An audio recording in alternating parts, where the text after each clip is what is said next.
Hey guys, V-Man from No Budget Productions, and we're going to be doing a Constar commentary on the fan film Resistance, Star Trek fan production. Alright, so this is the Borg Cube.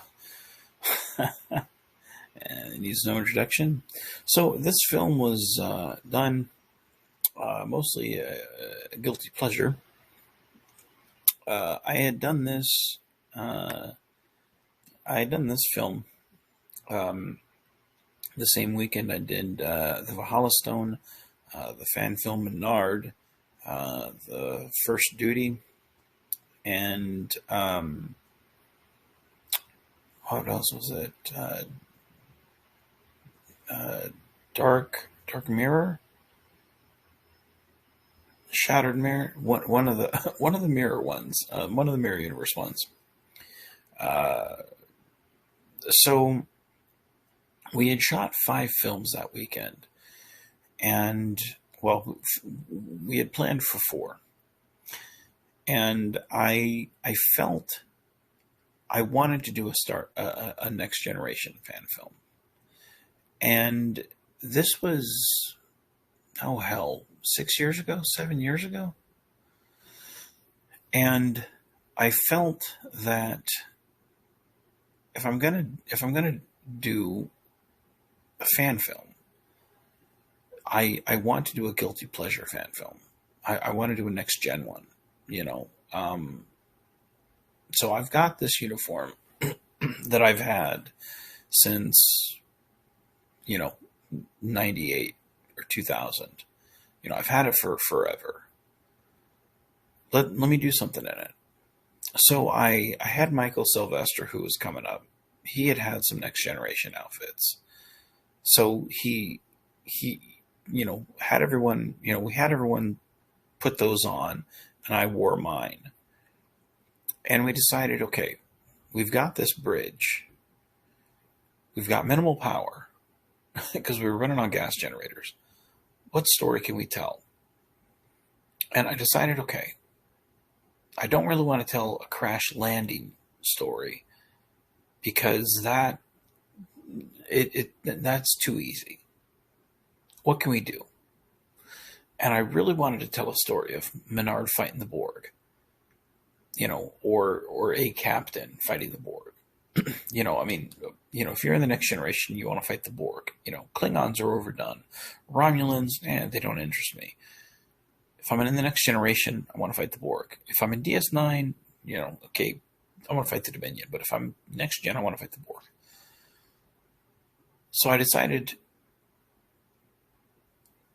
when Picard was talking to Scotty, they talked about a museum ship, a historical museum ship that Picard visited. And, when they were on the holodeck, what if this was that ship? And they had to haul ass out of there to escape from the Borg. That would explain, seeing the Borg. And this, let's put this at Wolf 359. We got to get the hell out of there. There's nothing that says there's not a starbase in that sector. And if we have no power, the Borg's not going to waste their time on us. We're not worth their time. We're like the Kazon. We're not worth their time. So they'd fly right by us so that we could showcase the Borg. We'd have the sets for what we need. We don't have to worry about the generator generating much power. And we don't have to worry about, blowing any, electricity, So we win on all sides.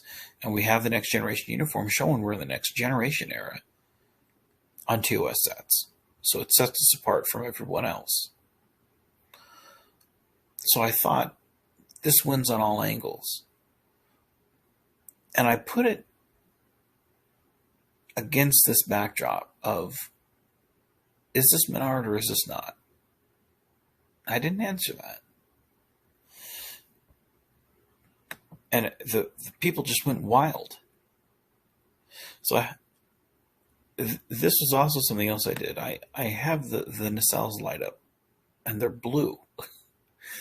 Now, at first, I I kind of threw, when I answered it, and I posted pictures of it on Facebook, people went nuts. They're like, wait a second, what? Why are they blue? And I jokingly was like, well, it's an old ship. That'll explain why it's blue. But the real world reason was I wanted something that would set me apart. When you have a Constitution class ship, they all look the same. Nobody's going to look at a registry and go, "Oh, it's definitely this ship or it's definitely that ship." Like, they all look the same. But when you see a Constitution class ship from the original series, but they have blue warp nacelles, that stands out. It's something different. And anything that can make your ship stand out will automatically be noticed. And I thought, if I did this, even from a distance, you'd be able to tell that's the Constar. And I wanted that going forward. Anytime you saw this ship, you would know what ship it is. I mean, you could have 10 Constitution class ships, but as soon as you saw the blue warp nacelles, you'd be like, oh, but that ship is different. So I wanted to stand out. Just like if you saw a screen cap of all of us on the bridge, of the Constitution class ship in next generation uniforms, you'd be like, oh, that's the Constar. So everything about this film was different. And I think that's why it resonated with people. It was such a different film that was coming out, because most everybody was TOS era.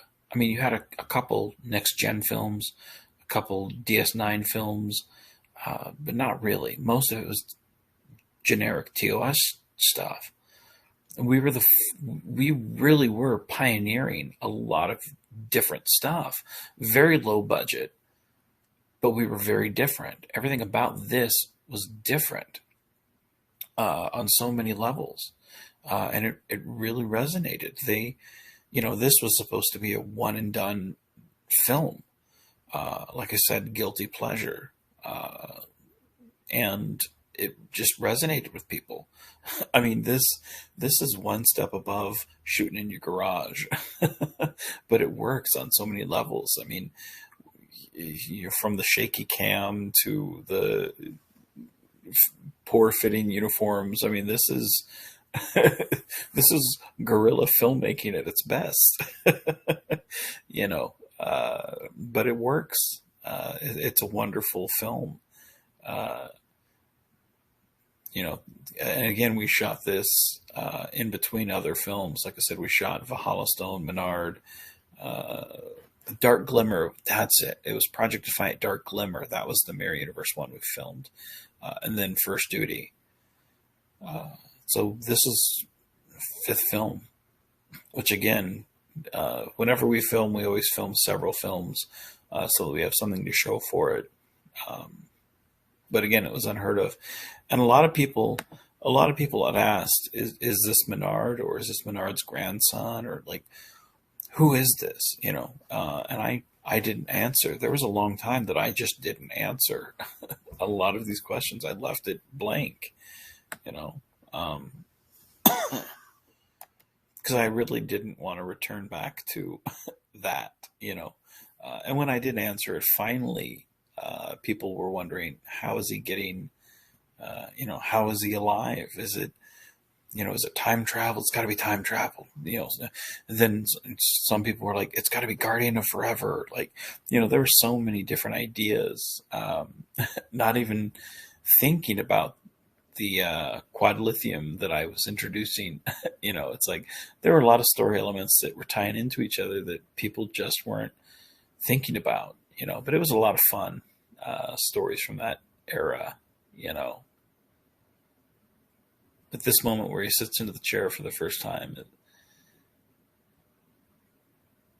it was historic. and the fans let me know that they wanted more. I hadn't. It really was supposed to be just a one and done, but they let me know they wanted more, and and they got it.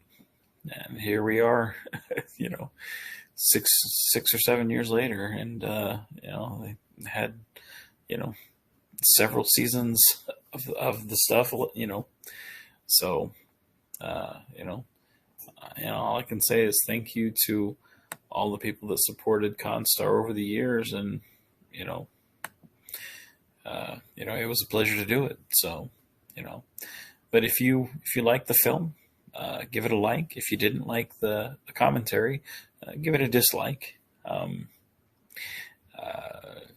Subscribe to the channel if you haven't, and leave a comment. Let me know what you think. Let me know which film is your favorite Constar film. I'd love to hear. And that being said, be genuine, be safe, and keep on geeking on, guys.